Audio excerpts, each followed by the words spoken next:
Shalom Bapak Ibu, bertemu lagi di minggu yang baru di bulan Januari di tahun 2022. Saya berdoa semua dalam keadaan sehat dan dalam keadaan baik. Bapak Ibu, kita akan terus melanjutkan perenungan firman Tuhan. Karena saya percaya merenungkan firman Tuhan adalah jawaban dalam setiap kehidupan, permasalahan, ataupun kehidupan sukacita kita. Bapak Ibu, Allah tidaklah pilih kasih. Jika kita menempatkan firman-Nya di urutan pertama dalam hidup kita dan merenungkannya senantiasa, maka firman itu akan mengubahkan kehidupan kita. Dalam Yosua 1 ayat ke-8 dikatakan, "Janganlah engkau lupa memperkatakan kitab Taurat ini, tetapi renungkanlah itu siang dan malam, supaya engkau bertindak hati-hati sesuai dengan segala yang tertulis di dalamnya. Sebab dengan demikian perjalananmu akan berhasil dan engkau akan beruntung." Pasti semua dari kita pengen banget hidup kita itu berhasil dan beruntung. Ketika firman Allah benar-benar mengendalikan hidup kita, dalam kitab Yosua dapat kita gambarkan, maka kita akan makmur, kita akan sukses secara fisik. Bahkan dalam hubungan kita, secara emosional kita akan baik-baik saja. Juga keuangan kita akan diberkati dan seluruh area hidup kita itu akan mengalami kelimpahan daripada Tuhan. Itulah yang digambarkan dalam Yosua 1 ayat 8, berhasil dan beruntung. Jadi kuncinya adalah merenungkan firman Allah. Merenungkan adalah memfokuskan perhatian kita pada sesuatu. Tapi Bapak Ibu, kekhawatiran pun juga bisa menjadi suatu perenungan. Tapi itu adalah suatu perenungan yang jahat. Contoh, kita merenungkan bagaimana ya saya keluar dari situasi ini, bagaimana ya saya keluar dari masalah ini, bagaimana ya apa yang harus saya lakukan.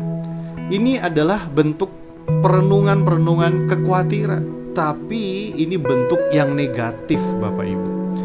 Seharusnya pada saat masalah atau kehidupan itu ada, kita harus merenungkan bagaimana firman Tuhan bisa atau dapat diterapkan dalam hidup saya, dalam masalah saya. Nah, itulah yang harus kita renungkan.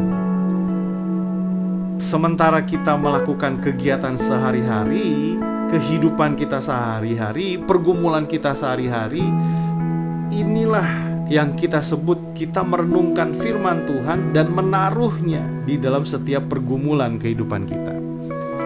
Saat kita merenungkan firman Tuhan, apa yang terjadi? Maka iman akan muncul. Nah Bapak Ibu, dalam gereja kita House of Joy, kita sudah banyak, bahkan kita sudah konsisten untuk membaca firman Tuhan setiap hari. Tetapi saya mau mengajak kita di tahun yang baru ini, kita mulai merenungkan firman Tuhan itu setiap waktu, siang dan malam. Kita sudah menghabiskan waktu membaca firman Tuhan. Satu Alkitab kita sudah baca berkali-kali dalam beberapa tahun terakhir ini. Saya mau mengajak tahun ini, ayo Bapak Ibu, setiap kita pasti dapat merenungkan satu ayat, dan renungkanlah itu siang dan malam. Taruhlah bagaimana firman Tuhan itu dapat saya terapkan di dalam kehidupan saya. Jadi apapun masalah kita, kemenangan sudah ada untuk kita. Kemenangan hanyalah sejauh satu ayat firman Tuhan yang akan membawa hikmat, impartasi, instruksi dari Allah untuk setiap pergumulan kehidupan kita. Jadi Bapak Ibu, Tuhan Yesus sangat mengasihi kita. Mari kita terus belajar untuk merenungkan firman Allah siang dan malam, karena firman itu, ayat demi ayat itu akan menjawab setiap kebutuhan kita. Tuhan memberkati kita semua.